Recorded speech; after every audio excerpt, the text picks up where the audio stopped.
अभी ले कहाँ रहले? हम तो कुछ भाई लगा जान रहे भैया, आवे में जर्री कुनी और लेट होता ना तो मैया जा है ना समझे, रो रो के गंगा जमुना बहा देती। क्या बात करता?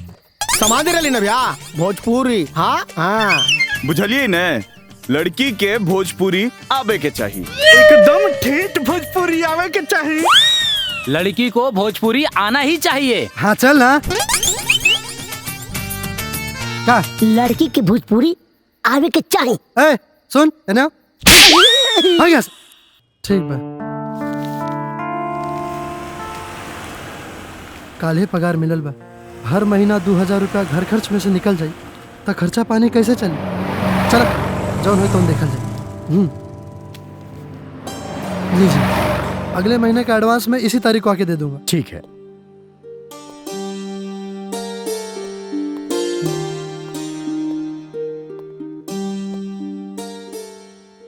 चाचा, हम पैसा भर देले बानी, रोज आके नाश्ता खाना खा के जाए। हाँ, और कोनो बात की चिंता मत करिए। भगवान तुम्हें सुखी चलो रखे। तनी।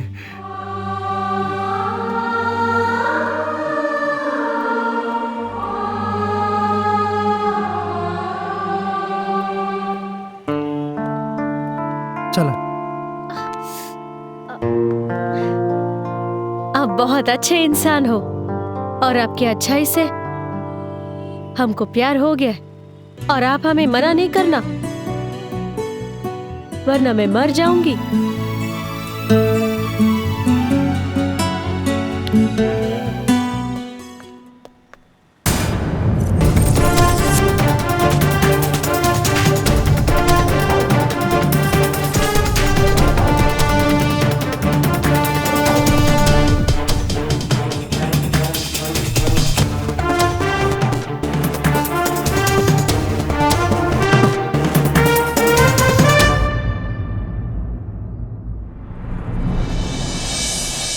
ये दोनों कौन है? कृष्ण जी और राधा जी। हाँ, और प्रेम की असली परिभाषा इन्हीं दोनों से है, और इनके अनंत प्रेम के कारण ही इन्हें दुनिया सच्चे प्रेम का प्रतीक मानती है। दुनिया का हर लड़का चाहता है कि उसे राधा जैसी प्रेमिका मिले, जिससे उनका प्रेम अमर हो जाए। हमारा प्यार अमर हो या ना हो, लेकिन ये वादा जरूर करती हूँ कि इनकी राधा की चाहत से ज्यादा मैं चाहूंगी। तो फिर मेरा भी ये वादा है कि कृष्ण जी जैसे अपने दिल में कभी किसी और को जगह नहीं दूंगा।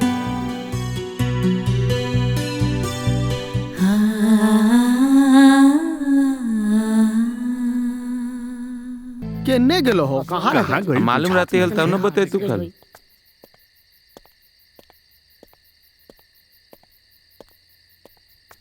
ए चाची, राजुआ आ गेलै।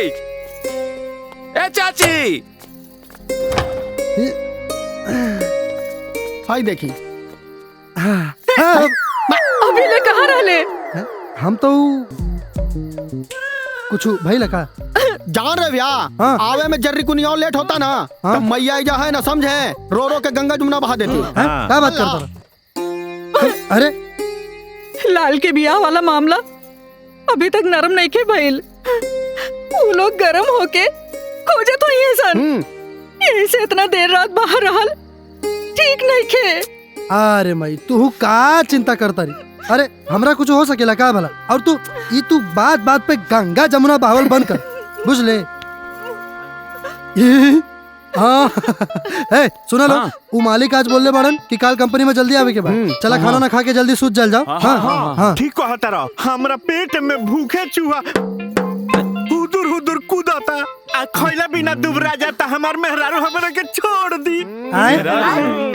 अच्छा सुन, वैसे बोनल का बा आज भैया कहाँ देरी हो गया जी? अरे वो दिना नारा वाली जौन मैडम ना रहे, तो आज हम जात रहनी मोटरसाइकिलिया से, आउ मैडमवा रस्तवा में लिफ्ट मांगले रहे। अच्छा अच्छा। और ओकरा बाद तो जवान कहानी शुरू भइल है कि हम का बताई।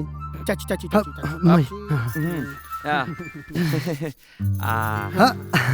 घिवा आ गेल। बस बस बस। बाबा देसी घी के बातें हो कुछ गई। और हो। हाँ चल शुरू कर। अब हमरा जन्म होली हल ना तो गंगा नदी में बाढ़ आ गई हल। गंगा नदी के पानी हमरा घर के पास सीधे पहुंच गई हल। तो उहे गंगा जी के पनिया हाँ। गंडक में पलट गए। अच्छा अब पूरा हमरा गांव के लबालोब कर दहलस। जान रे भैया हमरा गया में फाल्गु नदी है एगो, समझे ना? ओकरा में जब पनिया बढ़ जाता है ना भैया तो 2-3 तो मोहल्ला में पनिया समा जाता है। ना तो बढ़वा में सब तो होबे कर। ई ससुर लोग तक कुल घी खा जाई, फार्मूला लगावे के पड़ी। अरे जाने ला, अरे वो 2001 में जौन भूकंप आयल रहे, हमें पता बा का भेल रहे का? अरे वो बेरी ना इतना जोर से भूकंपवा आइल कि पता बा सब हेने के सामान एने के सामान हेने और होने के सामान ओने हो गए रहे, ठीक ना? और कुछ सामान एनियो आ गेल रहे। हाँ हाँ। अबे तू चुप रह यार, गंगा नदी में बाढ़ आ गई तो हम का करिए, हम खाई।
मातारी के नरेटी दाब के मुंगावता कहता कि का बात करता है? आँख से देखनी हो।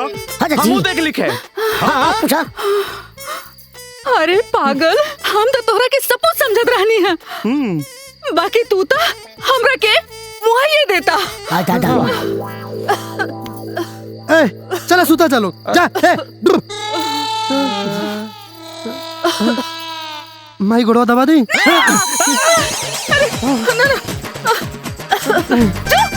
तुम ये के मार देते हल अभी। आहिए दादा, ई छौड़ी तो हमरा के बर्बादे कर दी।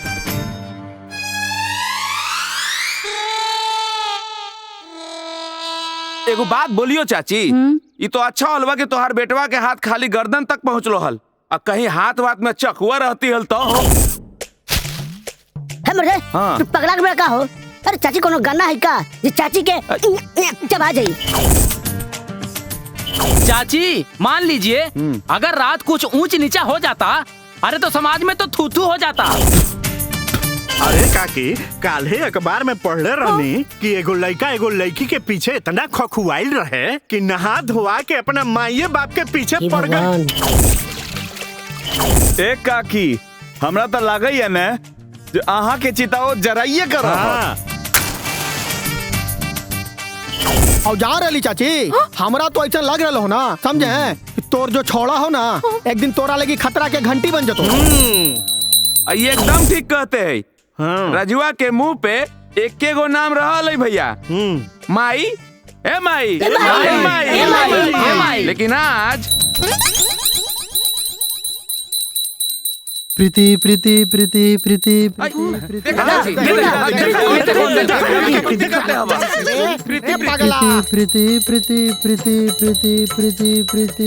राजू, राजू।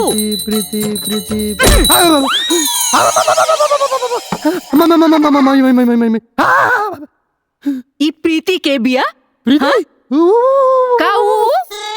हम सब समझ गई नी। हट रे। अरे